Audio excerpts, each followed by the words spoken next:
Good afternoon. I'm Anna Barlow, and I'm an adult services librarian here at the Troy Public Library. And I'm thrilled to introduce today's program, which has been generously funded by the Friends of the Troy Public Library. It's A Sled Dog's Life. This is being presented by Kim Darst of Husky Haven Sled Dogs, which is based in the Upper Peninsula of Michigan. And most of you know that this is a place where in the winter, snow is measured in feet rather than inches. So it's a great place for sled dogs. Today, Kim will share with us her firsthand experiences training and competing in the Iditarod race in Anchorage, Alaska. In 2009, she was the first musher from her previous home of New Jersey to ever embark on this historical and unpredictable last great race on Earth. She will also share her knowledge and stories about the amazing sled dogs themselves that are able to run for long periods of time in the coldest temperatures and what they do when they're not racing. So now I will turn this over to Kim. Thank you so much. Hi, everyone. My name's Kim. As she said, I own Husky Haven Race Team and Kennel up in the UP in Michigan. And we have 58 sled dogs. And the sled dogs are all out here in individual homes playing with their neighbors. It's a little warm up here this time of year, but they still have a good time. I am from New Jersey. I was the first New Jersey team to qualify, enter, and run Iditarod. And when I was back in New Jersey, I had an indoor-outdoor kennel. And that's like what the kennel looks like right now that you see on your screen. The upper left and right-hand pictures is the kennel that we had back there. Because it was so much warmer back there, we had that building air conditioning and then not heated in the wintertime. That way the dogs could grow a nice coat. Our kennel is a forever home. It keeps all of our dogs. So if you look in the lower right-hand corner, that's Cujo at 16 years old. So we usually have our dogs until they're around 16, 17 years old. And we also have puppies down to right now 8 months old. So this is a little bit about what happened back in 1925. People ask me, why do we run Iditarod? Besides that we're crazy and maybe a little insane, I guess it's the same word, but it all commemorates the 1925 serum run. When kids were dying of diphtheria in 1925, they needed a way to get the medicine out to Nome, Alaska. How did they going to do that? Well, airplanes couldn't fly. Helicopters weren't quite born yet. So they needed a way to get that medicine out to Nome. So they said, hey, how about we relay a dog sled race? So they did. They took 20 mushers. It went 674 miles in 5.5 days. And they got that medicine out to Nome and saved all the kids. In 1973, a crazy man named Joe Reddington Sr. said, let's recreate this. Let's just do it once. And they did, and it took them 31 days. Now, people ask, what's the difference between, 31 days and today's record, which is actually 8 days? The 31 days, yeah, it was a kind of glorified camping job. Now, today, it's more of a race itself, but we also use a different breed of dog. Back then, we use Siberian Huskies and mutts. Today, we use what they call an Alaskan Husky. An Alaskan Husky is a mixed breed. That breed puts Greyhound in the dogs, and that Greyhound goes and gives that dog a lot of speed. They mix that Greyhound along with the Siberian Husky. It gives them a good coat. And then they put some short-haired pointer in there for good feet. Today's record on Iditarod is a little over 8 days compared to that 31 just because of that breed of dog. Yes, veterinarian care is better. Sleds are built lighter and better today, but the main reason is the dogs. So the screen right now has the old dog sled teams back in the 1920s, taking that serum out to Nome, Alaska, and saving all those kids. And you can kind of see that difference in that breed right there. They are that Siberian, and you can see how fluffy they are, big coated. Where today with that Greyhound mix, it's a lot houndier mix on those dogs. And of course, anybody that's heard of that 1925 Cerm runs also heard of Balto and Togo, and they were the leaders on that run. This is where I live now. I really wanted to move to a good spot that had snow, and she was exactly right. We don't count snow in inches, we count it in feet here. We typically do get about 330 inches a year of snow, and it makes it great for the dog sleds. So I came from New Jersey where we didn't get a lot of snow, trained out here for Iditarod in 2008, and went up and competed in 2009. After getting back, I said, boy, I'd love to live in the UP. So this is what the UP looks like where I am. So I'm in a log cabin on a lake with 58 sled dogs sitting out around the cabin. They are tethered now. When you look at these pictures, they look a little different than that indoor-outdoor kennel. So if you look at the upper right-hand picture, that's their dog houses, and they have little swivels and they run around. Each dog has their own home, and they can touch noses with each other and play. I thought our old kennel setup was one of the best you could get. Air conditioning, everything else, until I put them out like this. And now they have so much more fun playing with their neighbors and running around, that this is the setup that I enjoy and that most mushers do today. You'll see that they are in the trees, and that's great in the summertime for all the shade. And in the lower left-hand corner, you can see what it looks like more in the summertime. You can see the buckets on the houses where they have water all the time. And that is one of our tours that you see in the lower right-hand corner. We give some tours here in the UP now and take you out on a 10-mile run and let the dogs get nice exercise. We usually run the dogs on a 2 on, 1 off schedule, which means they'll run a couple days, have a day off, run a couple more days, and have 1 off. So this is Honda Bear and Sparkplug. They were actually born in 2016, so they're a lot older now. They're on my main team, but this is what they look like when they were puppies. We do have another set of puppies, latte, cappuccino, and espresso, but I don't have any of those pictures right on the slide right now, but just as cute as these guys. This is Emerald. Kind of like the donkey with the carrot. She loves to play with her ball and her eggs. So her eggs go to races with us. They stay in the box, and you can see that in the lower left-hand corner. And she plays and plays with that in her yard when we're here. And that is a tour in the middle of the screen up there. People say, how do you train when there's no snow? We really do it on a 4-wheeler, a quad, or a side-by-side. We hook the dogs up to it. We put that quad in neutral, and they pull the quad around. You'll do that until you get snow. Here in the UP, we usually get snow about the middle of October, and then we can start on a sled.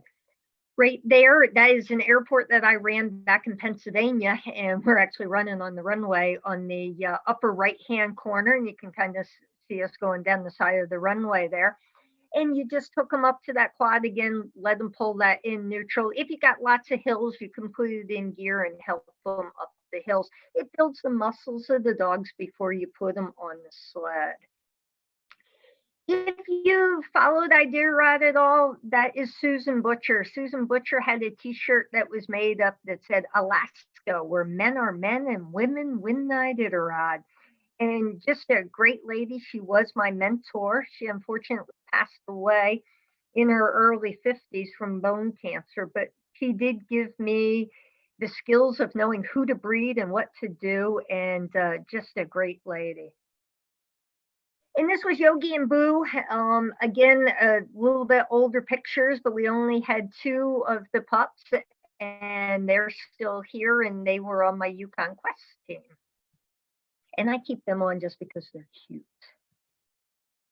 And just like our mom teaches us everything, and same thing with the pups. So their mom is teaching them how to lead. So in the upper right-hand corner, you can see Yogi learning from Sapphire, and you can see Bowie in the lower left-hand corner learning from Sapphire how to lead the team down the trail. So I'd love to say that I'm a great dog musher, but really the dogs teach each other what to do. So this is Mount Everest, of course. More people have climbed Mount Everest than finished Iditarod. Numbers are something like 2,000 that climbed Mount Everest and 600 that went and completed Iditarod. So you got a big team to be responsible with, and Mount Everest, you're kind of on your own with your guide. This is how I got started. It's with Samoyeds. So Samoyeds are a great dog. They're very personable, friendly at kids, great house pets. They shed a lot, but super dogs. But they really have an attention span of about a 2-year-old is what I found. But again, great dog. So you could see that little training rig in the left-hand corner. And I would take that little training rig and I would hook up 2 or 3 dogs and go on the rails to trails out in New Jersey. Rails to trails was something that you couldn't have an engine on it, but you could have a little cart or a quad without the engine in it, and they would pull it down the trail. And that would actually give me 40 miles of training. Well, I didn't know what I was doing, and hooking up 3 Samoyeds and going down that trail, if they saw a squirrel, they were like, oh, squirrel, yeah, let's go. So we would go off the trail and hit the trees, and it just wasn't a good thing at all. So one of my helicopter students actually watched me doing this one day, and he said, you're never going to teach me how to fly a helicopter because you're going to kill yourself hitting the trees with the dogs and everything. So he called Susan Butcher and said, hey, my flight instructor doesn't know what she's doing when it comes to dog training. Can you give me a hand? And she said, yeah, I'll sell you a dog named Prairie Dawn. Prairie Dawn is a little husky that you see in the right-hand picture. And she came from Susan, and my student actually bought me that dog. And she was the drill sergeant. She wound up teaching those Samoyeds exactly what to do. We didn't chase any more squirrels. We didn't go off trail. I didn't hurt myself anymore. It was really good. So we went from this kind of not knowing what we were doing to quasi knowing what we're doing to 16 dogs on Iditarod going over the ice there. So that was my Iditarod team in 2009 going out of Roan. And again, you don't see any Samoyeds on there, but they're all Alaskan Huskies, which is that mixed breed. I was pretty proud to be in a New Jerseyite, shall we call it. I was the first one to qualify, enter, and run Iditarod. So we took the New Jersey flag and we flew it up in Alaska on the back of the dog truck. And that's what you see in the lower right-hand corner. So we did some tours at Skytop Lodge back in Canadensis, Pennsylvania. And if you ever remember the movie Cool Runnings, Sanka that used to kiss the egg on that, he is the picture right there in the upper right-hand corner. It would be the guy next to the leader there, the captain of Cool Runnings. And that was him on the back of our dog sled at Skytop Lodge. So it was really cool. For my birthday, he sent me a little note that says from one sledder to another sledder and sent me that picture. So it was pretty neat taking him for a ride. Running Iditarod from New Jersey is even worse than the UP in Michigan. It's a logistical nightmare because it's so far away. So to get up to Alaska in March and run that race, I started in the summertime before getting everything ready to move to the UP to train here, then over to Minnesota, and then up to Alaska. So I took about 27 dogs with me. You can see that I was loading cotton in the lower right-hand corner. We took that trailer with us. The dogs were in the dog truck that you see that I was loading. And in the trailer, you can see the contents on the left-hand side. Snowmobile went with me. Quad went with me for when we didn't have snow. I took 40 bags of dog food and a couple crates and anything that I thought that I might need. So I took over my mom's garage. That's actually the upper right-hand corner, and put everything that I needed before I put it in the trailer. She was nice enough to move her car out of the garage, and then I took it over for a little bit. You could see the middle picture has the sleds on the top and all the dog boxes and then the trailer. So I fly helicopter for a living. I do run dogs. I can't cook. I can't even boil water. I mean, I'm a horrible cook. So when you make up your drop bags, and we'll talk about those in a little bit, for Iditarod, you need to take food with you. So my mom is in that middle picture in the top, and she's the one that did all the food for me. So she cooked it up, and then we would put it in freeze lock baggies, and then it would go in my drop bags later. So people ask me, when you going to go back and run Iditarod again? This wasn't exactly the total expense. The total expense was closer to $50,000, but this was in 2009, and then we're in 2021. My guess is it would take at least $60,000 to $70,000 to go run that race. The dogs wear booties on their feet. If you take a look at the booties, number 3 there, we go through about 2,000 of them on Iditarod.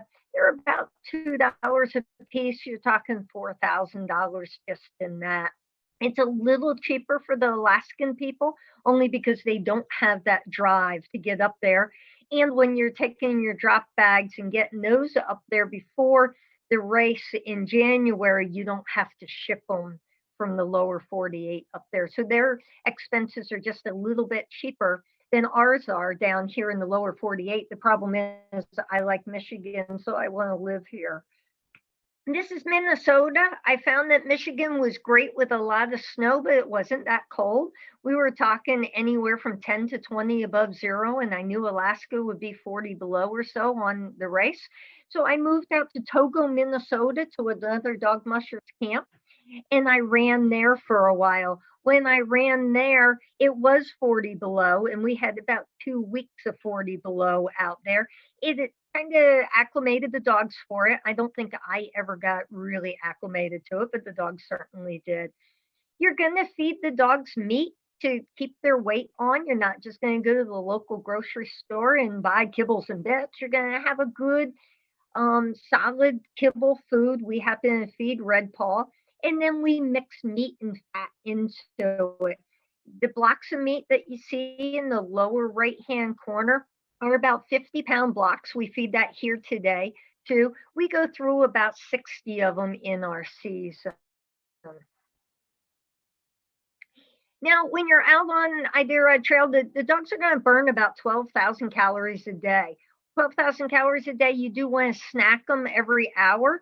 So when you do that, you want to give them a smorgasbord of snacks. We do salmon and whitefish and turkey and beef. So we're going to take those snacks and we're actually going to cut it with a meat saw like you see in the left and the middle pictures. And we're going to make real thin snacks. If the snacks are real thin, they'll be easy for the dog to eat instead of a really thick steak like us. If you're tired, you don't want to have anything that thick. So we make real little snacks for them, give them a couple snacks every hour out on the trail, and then we go again. We'll take the snacks, it'll be a little easier, and put it in a Ziploc baggie like you see in the right-hand side. And there was 16 dogs on my Iditarod team, so we put 16 snacks in that Ziploc baggie. Stop every hour, give them a snack, and then off we go again.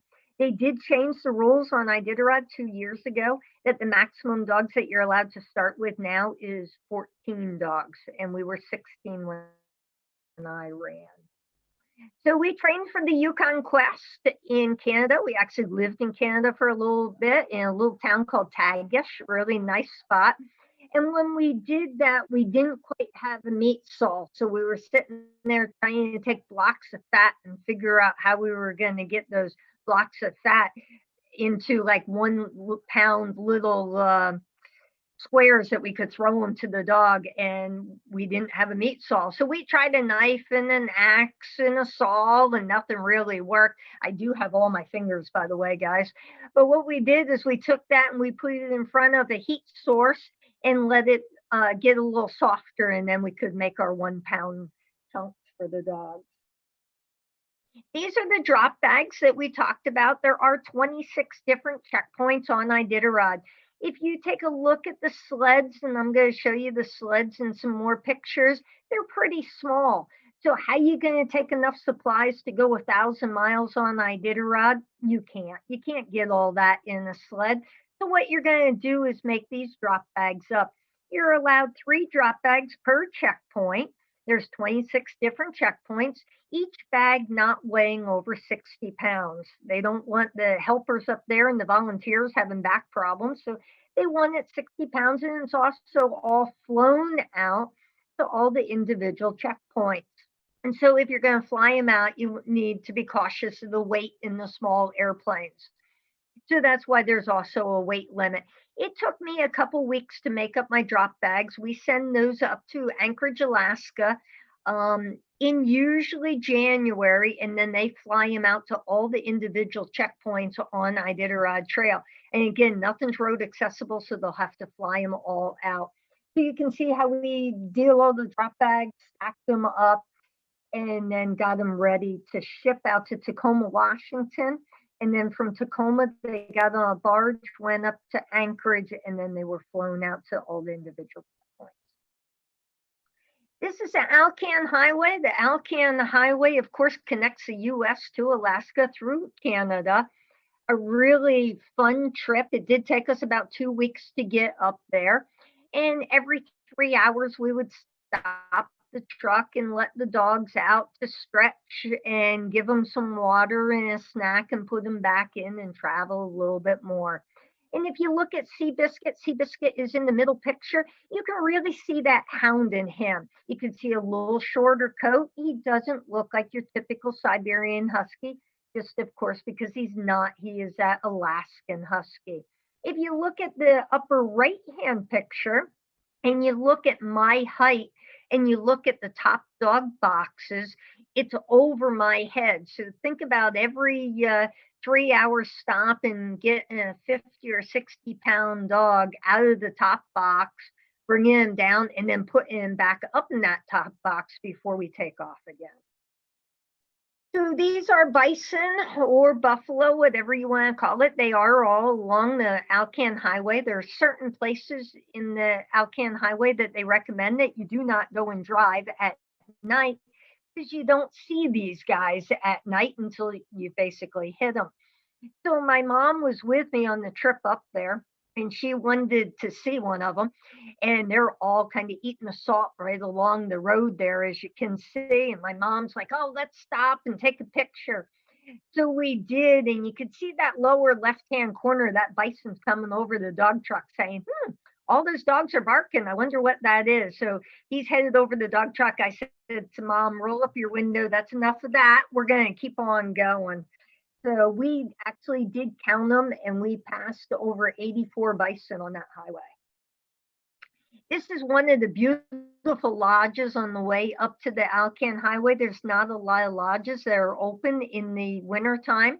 You can see my dog truck kind of parked in front of it. It was a place that we could get fuel. We'll usually carry some extra fuel cans with us, because a lot of the lodges and the gas stations are actually closed in the wintertime on that drive. So it's always nice to have a pretty good full tank of fuel. So the veterinarians are absolutely awesome up at Iditarod and any other race that you go to. But it's a little bit more extensive on Iditarod because you are going over 1,000 miles. So what they do with them is it's a 2-day vet check. They take the dogs in individually into a little trailer. They do blood work, they do microchipping, and they do EKGs on the dogs.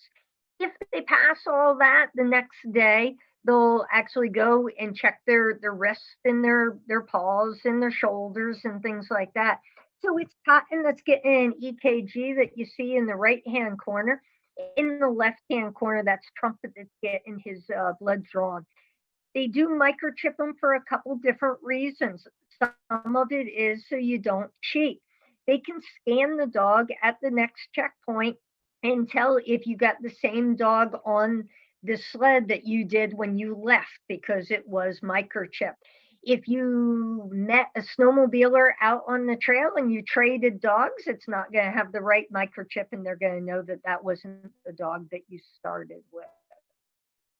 This is the second day of that check. So when we passed the first day, then they came out and they checked them again. Again, the legs, the wrists, the shoulders, and making sure they're nice and healthy.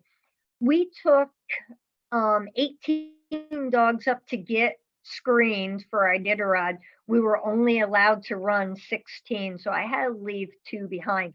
All of them screened well, so I just picked the 16 that I thought was best, and then my handlers took care of the 2 while I was out on the trail. I'm not saying it's right, but when you wind up being the first New Jersey person to ever qualify, enter, and run Iditarod, you wind up being a little bit of a celebrity. So this is just signing autographs and doing interviews before the race started. And this is the Millennium Hotel. This was the race headquarters in 2009. That is my dog truck behind with 2 sleds on the top. You can have a second sled flown out to a checkpoint.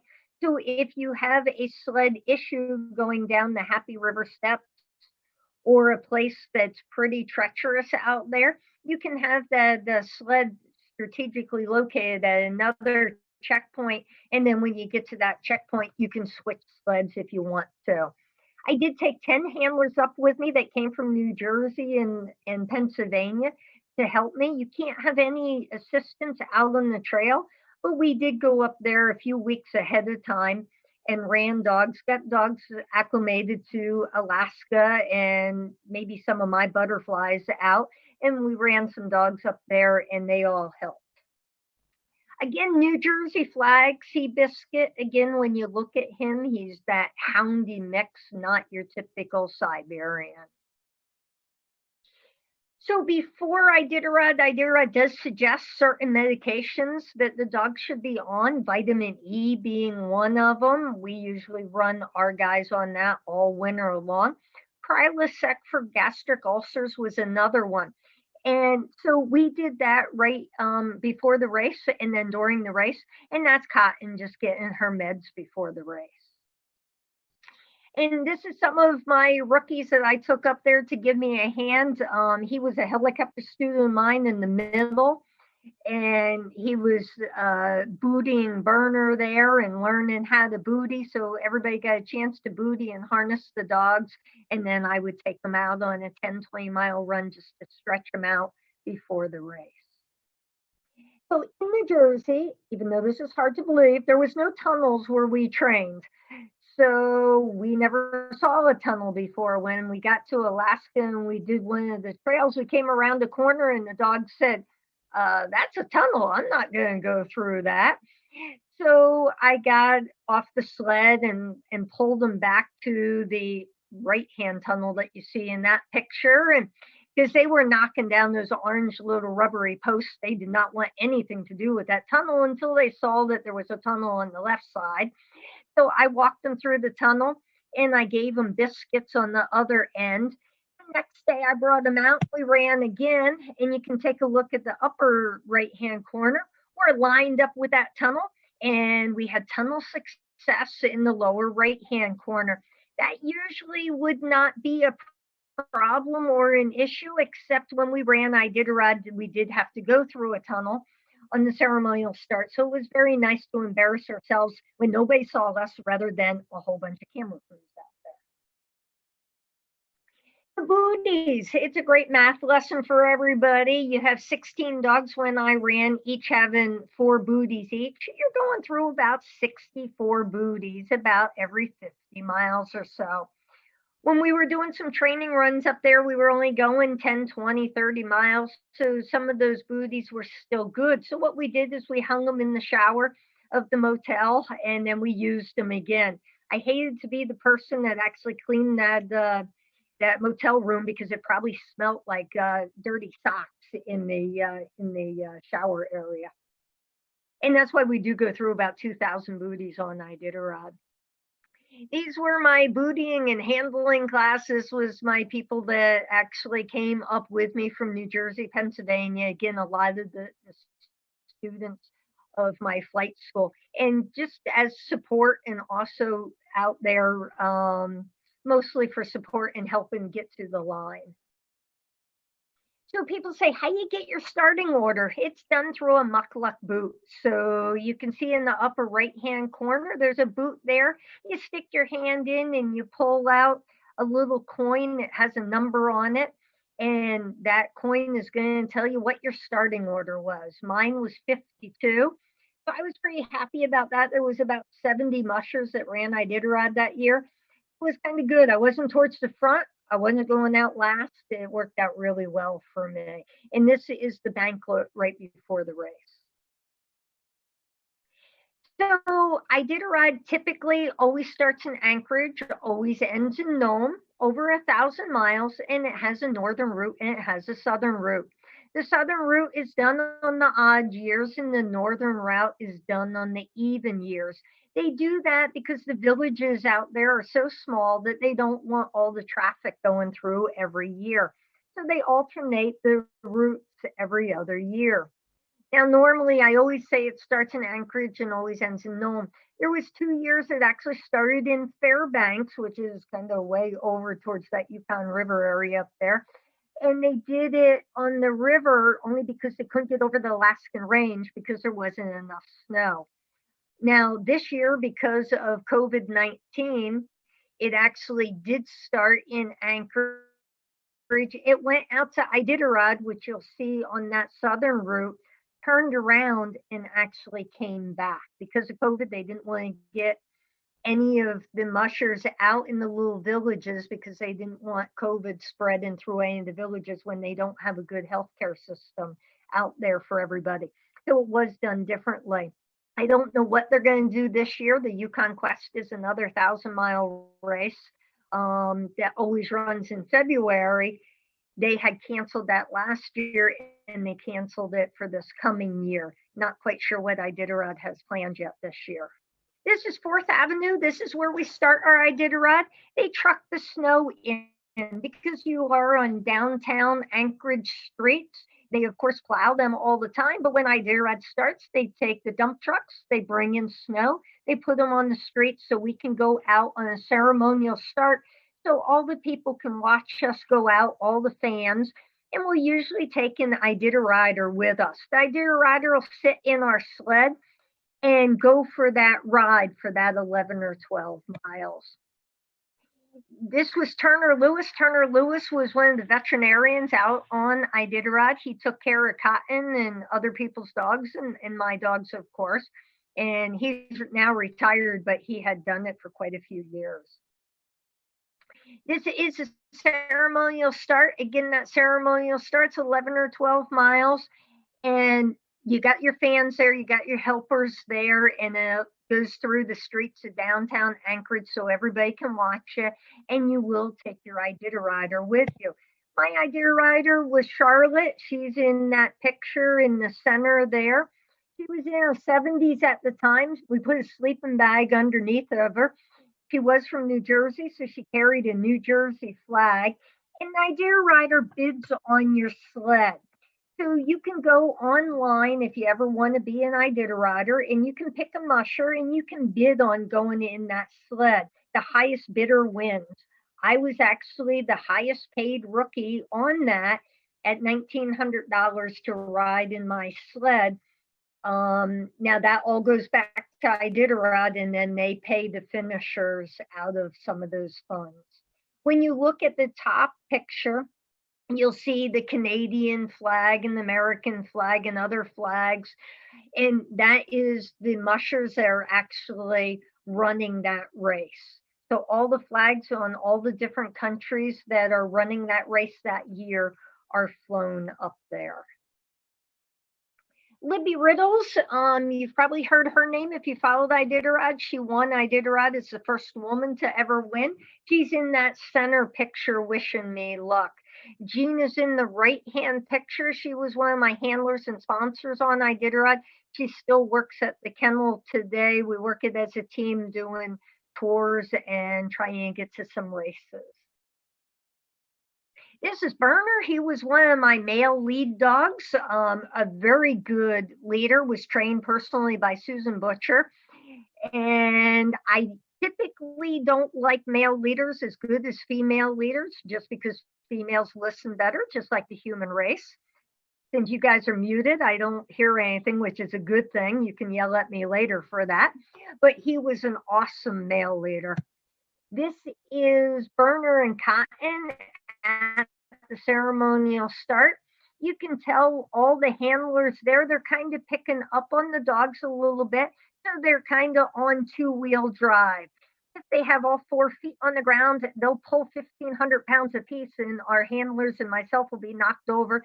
They just kind of pull them up just a little bit so they don't have quite as much traction. You can see all the booties that are worn on the dogs. They have a Velcro strap at the top, and again, they're good for about 50 miles. You can see how their front feet are off the ground a little bit, and the handlers, basically, except for the lead dogs, one handler for each dog, just to control them to get them to that start, because they're so excited to go. This is me at the ceremonial start. It took me about 10 years to get enough money to get there. So that's what you see right there. And that was 2009. This is the ceremonial start. The ceremonial start is that 11 or 12 mile run that we talked about. You could see a musher in front of me.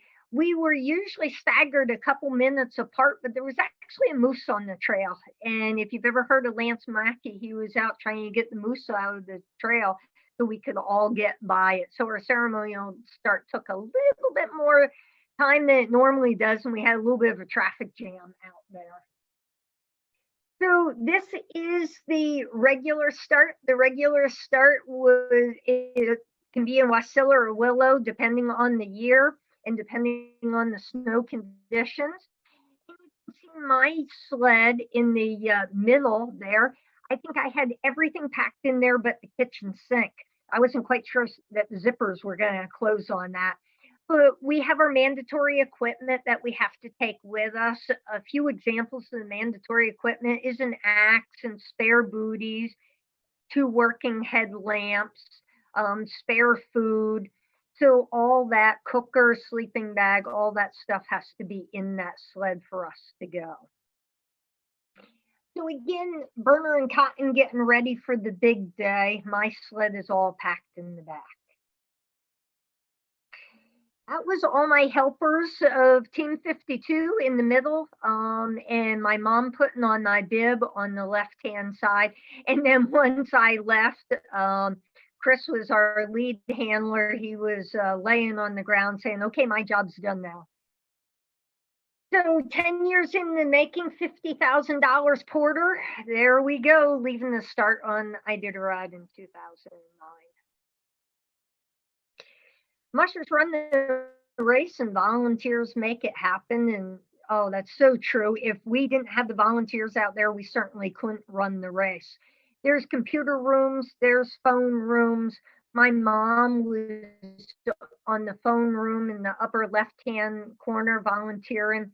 Jean and Sandy, a couple of my handlers, were in the computer room on the right-hand side.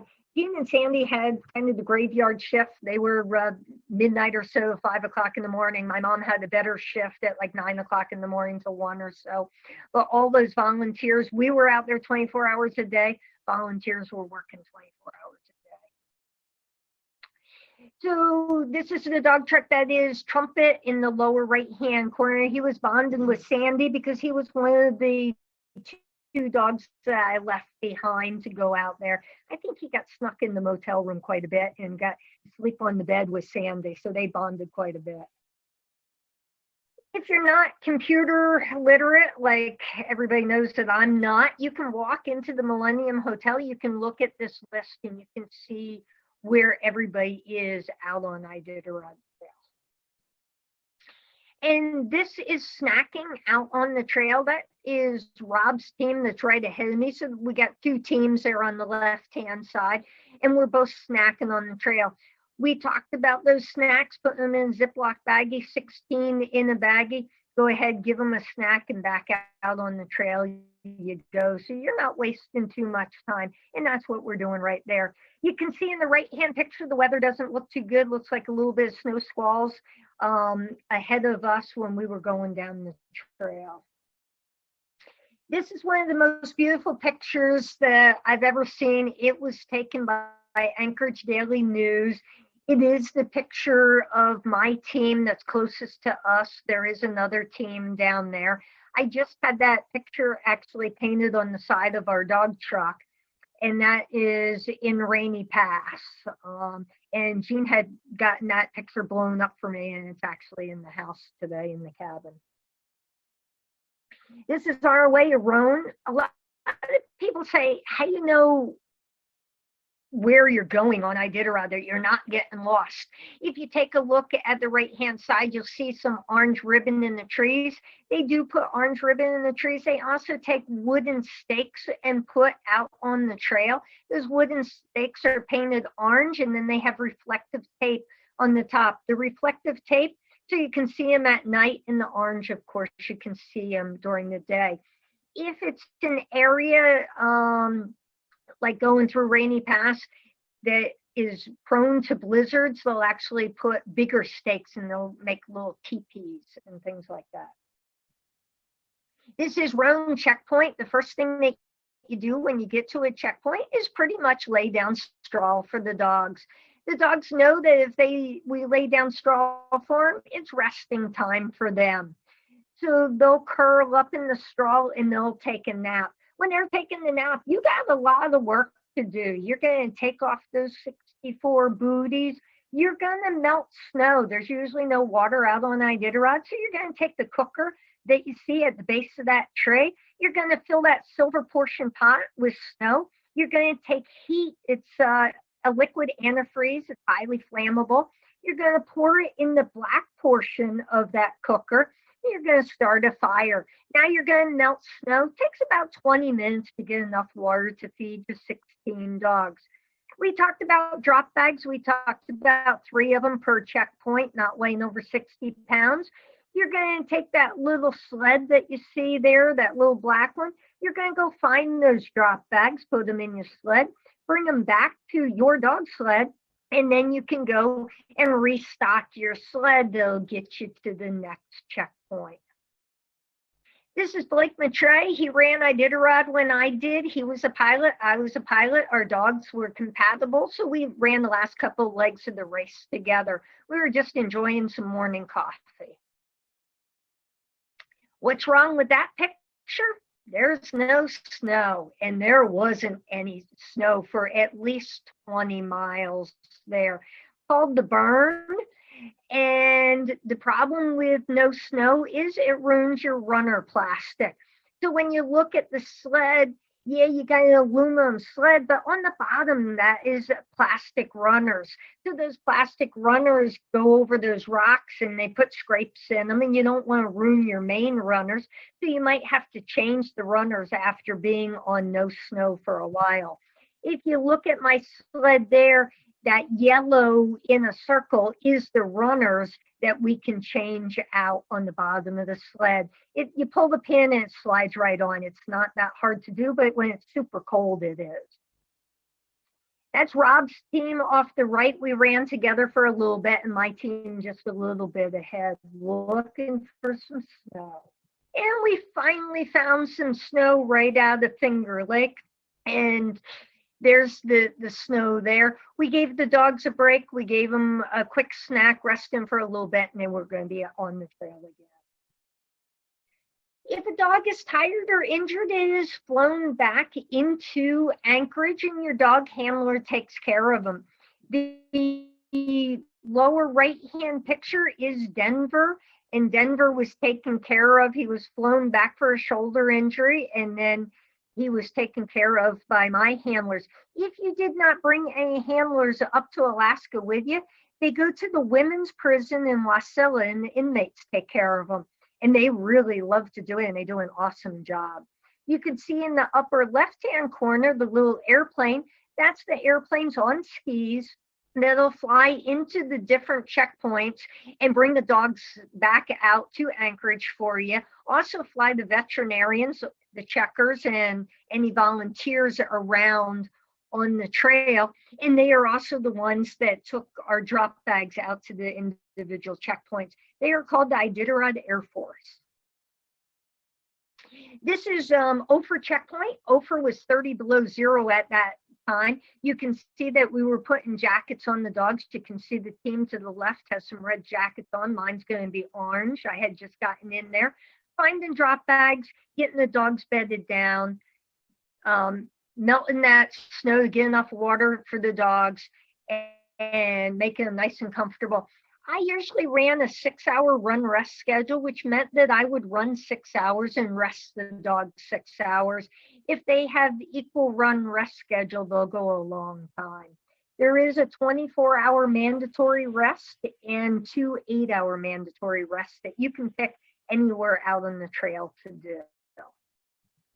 This is the overcoach. If a dog got tired or injured and needed to be flown back to Anchorage, they would take them in the overcoach, pull it by a snowmobile, take it out where an airplane could land, had enough room to land, put the dogs on the airplane, and then they would be flown to where they needed to go. If you do start out with 16 dogs and a dog gets tired or injured and you drop that dog at a checkpoint and they get flown back to Anchorage, you can't replace that dog. You have to go on with 15 dogs. Another one gets tired or injured, you go on with 14 dogs. You had to finish the race with at least 6 dogs when we started with 16. Today's rules now are you start with 14 dogs, you have to at least finish with 5 dogs.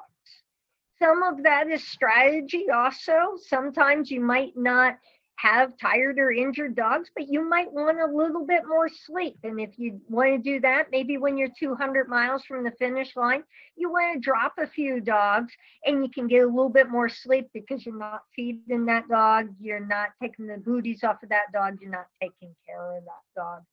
My Iditarod ended a little differently.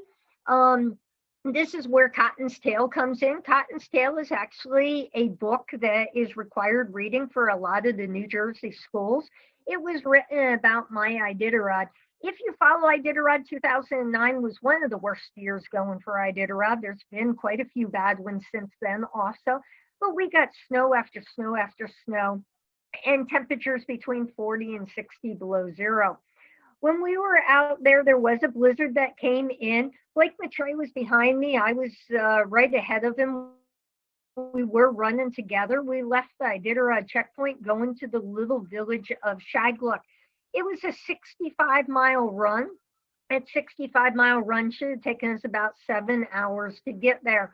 We traveled between 8 and 10 miles an hour. It was supposed to be a good, hard, fast trail, but a snowstorm came in and dumped a whole bunch of snow while we were out there. The dogs couldn't make it through the snow. They were hopping through the snow. So we bedded the dogs down. We did carry some straw with us, and we do have our cookers with us. We bedded them down because our 6 hours was up and we wanted to give them a 6-hour break.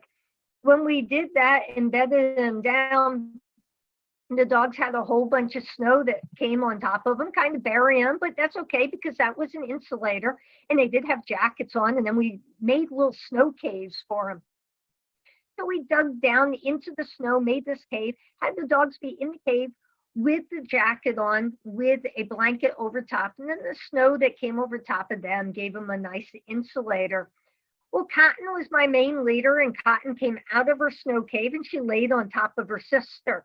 To this day, I cannot tell you why, but when she did that, her blanket came off of her and her jacket was kind of a little loose and she didn't have any snow on top of her. So she laid on top of her sister, and when she did that, she got super cold and she got hypothermia. When I had called the dogs up and I would say, Drifter, and he would stand up and shake off and say, yeah, what's up? Where are we going? When I got to Cotton, she couldn't stand up. And she kind of was trying and she fell over a little bit. Her eyes were rolled in the back of her head. I brought her back to my sleeping bag. I put her in my sleeping bag and tried to warm her up. And I couldn't warm her up. So I took off as many clothes as I could and I laid on top of her and I still couldn't warm her up. But Blake had said, what are we going to do? The weather's horrible. We can't get to the next checkpoint. It's probably going to take us 18 hours to get there the way the snow is, with another stop or so. And I had said to Blake that I had a Garmin Spot, and he said, I never heard of it. What's a Garmin Spot? And I said, it's a satellite tracker, and it goes to a pre-programmed number. The pre-programmed number happened to be my mother's number. And if I hit the help button, it would go and send a message to my mom and say, send help ASAP, and bing my coordinates. And he said, well, hit the help button because we need help for the dog. And I said, whoa, time out. I said, we just spent $50,000 to both be here. And I said, it's my dog, not yours. Let's move your dog team ahead by 100 feet. And I said, tell everybody that you didn't know anything about it. He was a military man, and he said, we started this together. We'll finish this together. And he stayed with me. We hit the help button at 2 o'clock in the afternoon. You're not allowed any outside assistance, so we knew we would be disqualified. My mother got the help message on her phone. It said, send help ASAP, binged our coordinates. She gave it to Iditarod, and Iditarod couldn't do anything about it because the weather was so bad. I don't get any responses on that satellite tracker, so I didn't know if she got it or not. We are in the middle of nowhere, so I hit the help button again at 3 o'clock, 4 o'clock, 5 o'clock, 6 o'clock, and 7 o'clock, and no help came. Finally, at 7:30, a snowmobile came and said they were from the village of Shagluck, and they were watching us on the GPS and noticed that we weren't moving and wondering if we had problems. They were kind of fans of ours, so they knew where we were because this is the GPS that's on the front of the sled. And on the front of the sled, they can track us, but we can't use it. We did tell them that we had a dog in trouble. He said the weather had cleared enough to go and get an airplane in to save another musher that was about 5 miles up the trail from us. And he was frostbit real bad and had some dogs that were having issues. So they were flying in for him. And if we could get Cotton to that airplane, they would fly her to Unalakleet and then have veterinarian assistance there, but we would be disqualified from the race. I said the dog's life was more important than finishing the race. And I still had a good team. I had only dropped a couple dogs ahead of time, but I didn't want anything to happen to Cotton. So they did fly her to Unalakleet. When she got there, her temperature was 84 degrees, and a normal dog's temperature should be 101.3. She lived until she was 16 years old.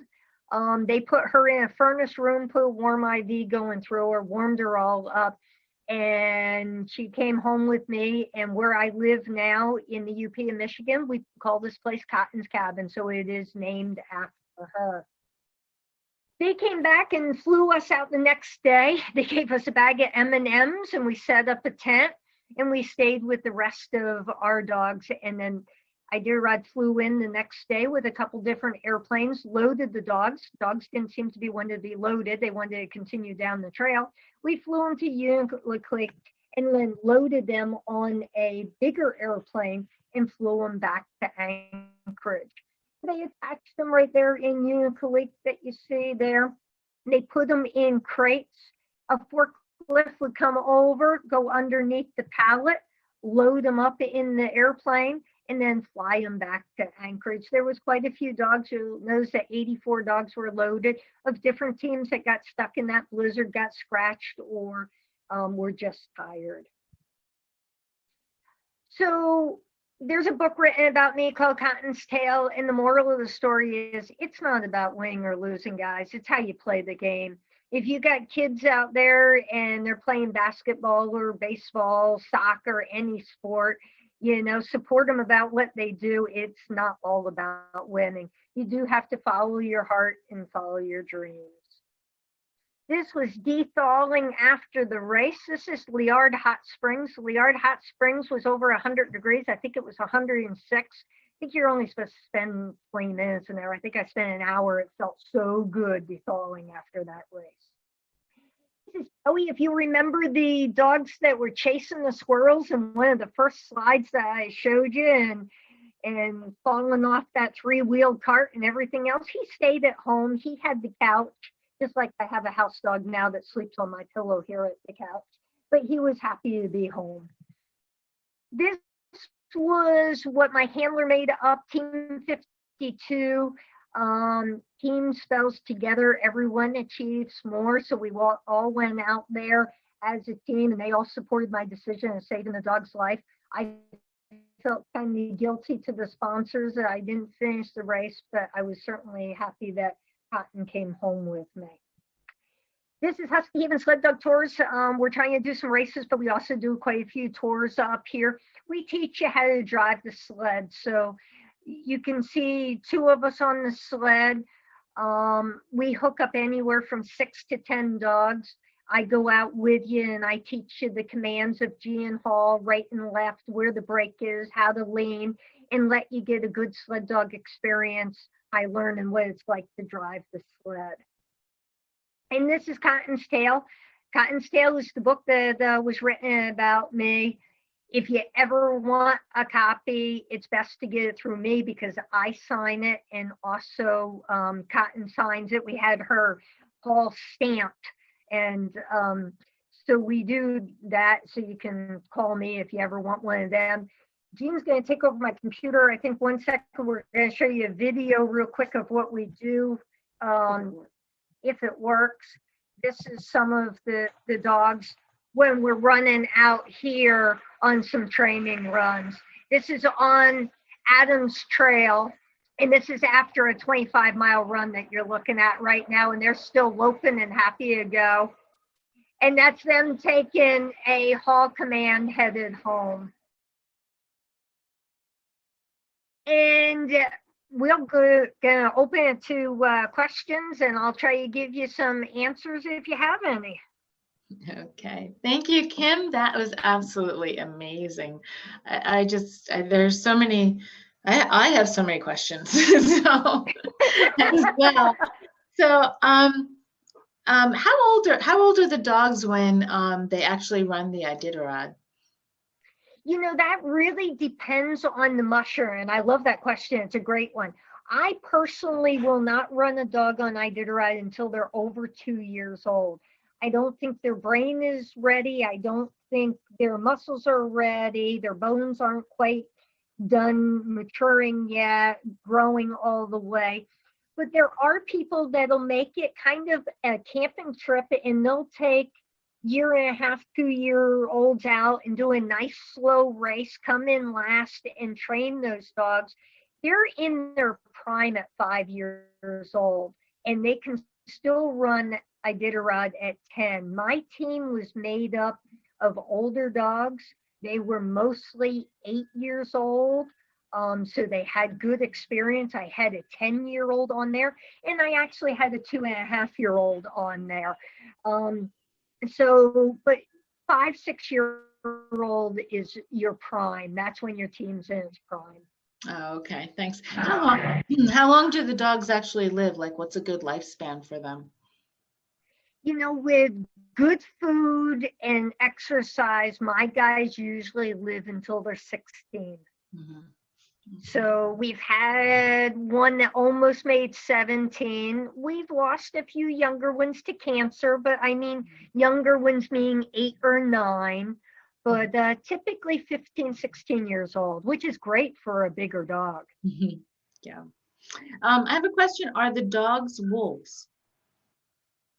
No. Now, there are some people that say that they have hybrids, that they have some wolves in their mix. Not mine, and I don't know of any off the top of my head. Okay. So at that time of the year when the Iditarod occurs, is it light 24 hours? No. So Iditarod is always the first Saturday in March. Okay. And it's usually 12 and 12. So it usually gets dark about 9 o'clock at night, and it's usually light about 9 o'clock in the morning. So we usually have 12 hours of dark and 12 hours of daylight. Okay. Would you run in the dark at all? Yep, you run on a 24-hour clock. So if you run, like I did, a 6-hour run rest schedule, you run them 6 hours, you'll rest them 6 hours. you might be resting at 2 o'clock in the afternoon and running at 2 o'clock in the morning. Oh, wow. So you're running on a 24-hour clock, so you are running at night. And actually, the dogs prefer the nighttime. They see better at night. Now I'm getting older. I don't see as good at night, but they certainly like the nighttime better. It's also cooler. Yeah, I was wondering about that because and how do they know which way to go? Is it just your commands that tell them? Yeah, so there's a couple different reasons. Our command, so you got G for a right-hand turn, haul for a left-hand turn, whoa to stop, all right to go. But they can smell the scent of the other dogs that went out in front of them too. So as long as you're not the first team out there, they can smell what the other dogs are doing. Hopefully the first team didn't take a wrong turn. I agree with that too. Definitely. And there has been that happen. There was a Can-Am race, and two teams got lost together because one followed the other team. So yeah, that can happen. I have to say, I think what a project plan you had to have, to put all this together and to even make it there. I mean, just huge. Logistically, it was quite the nightmare. I mean, just to get everything ready. It was the greatest thing I ever did my whole life. Most people say the hardest thing you ever did was fly a helicopter. And I said, no, actually run a dog team and get myself up to Alaska with a dog team. Absolutely. Kudos to you and your team for putting it all together. That is just simply amazing. Go ahead. No, go on. If we could get our bank account to have that $50,000 or $60,000 again, I think I'd go back and do it again, even though how crazy it was. Oh, I think it's an amazing experience, and you can't really put a price tag on that, right? That's true. I have somebody asking, where in the UP are you? They've been in Grand Marais for the UP 200 and also to McMillan to try dog sledding. So McMillan was Nature's Kennel that they would have went dog sledding at, and Grand Marais is right next to where I am. If they came down to Adams Trailer H58, I am less than 20 miles away from Grand Marais. Okay, and what's the name again? Well, the name of my mailing address is Shingleton, but I'm really not on at Shingleton. I'm on Nugent Lake, and if you knew where Munising was and Grand Marais was, and you drew a straight line, we're halfway in between it. Oh, okay. So if anybody's interested in sled dogging, doing a tour or a race, we'll direct them to your website and they can get all that information there. Yeah, they can contact me through email, through the website. My phone number's on there, and I can answer any questions. And even if they have questions about the presentation that they wanted to talk about, they're more than welcome to call me. Okay, great. We're recording today, so I'll send out the link to let everybody know when it's available, along with some of your key information, so that you can get in touch. And I'm really curious about doing a sled dog tour now that I've heard you. Let me just see here if there's more questions. What is your first team?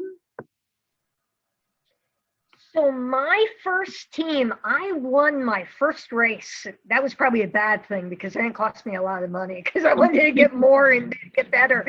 But my first team was 3 Samoyeds and a Alaskan Husky from Susan. Actually, that was my first race. My first team was all Samoyeds. And then I got that Alaskan Husky. So I did a race that was High Point back in New Jersey. It was on the New Jersey, Pennsylvania, New York border. And I won that race with Samoyeds and an Alaskan. And that was a 4-dog team. And that's kind of how I really got into it and got started. But Samoyeds was how I first got into it. Those big, fluffy white dogs. They're beautiful. How did you start running dogs living in New Jersey? So being a helicopter pilot, I got to fly up in Alaska Alaska. And when I was up in Alaska, the state sports dog sledding. So anytime you go out to dinner or any place, you would see all these pictures of dog sledding. I was like, that's really cool. I got to do that. So I came back to New Jersey and hooked up my couple Samoyeds that I had, chased all the squirrels, hit all the trees, and then my student bought me that dog, and now it's history. But yeah, and that was all because of going to Alaska and doing a little bit of flying. Wow, amazing. Okay, so I think that's the questions that we have. I put your website URL in the chat so everybody can have a look at that. Okay. Well, thanks. And yeah, so thank you so much for being here at the Troy Public Library. You've got just a clan of dogs that are so beautiful and smart and strong, and I know that you have a great time with them. And it was great to learn much more about the different breeds and how it all came about. So thank you so much for sharing your experiences. And thank you, everyone. I'm sorry. Sorry that we couldn't do it in person, that we could have petted a dog and things like that. It's quite the lifestyle here, and it's a really neat lifestyle. And I just wanted to thank everybody for attending before you let them go. And if anybody's got any questions, you're more than welcome to give me a call. And thank you so much for joining us. Thank you.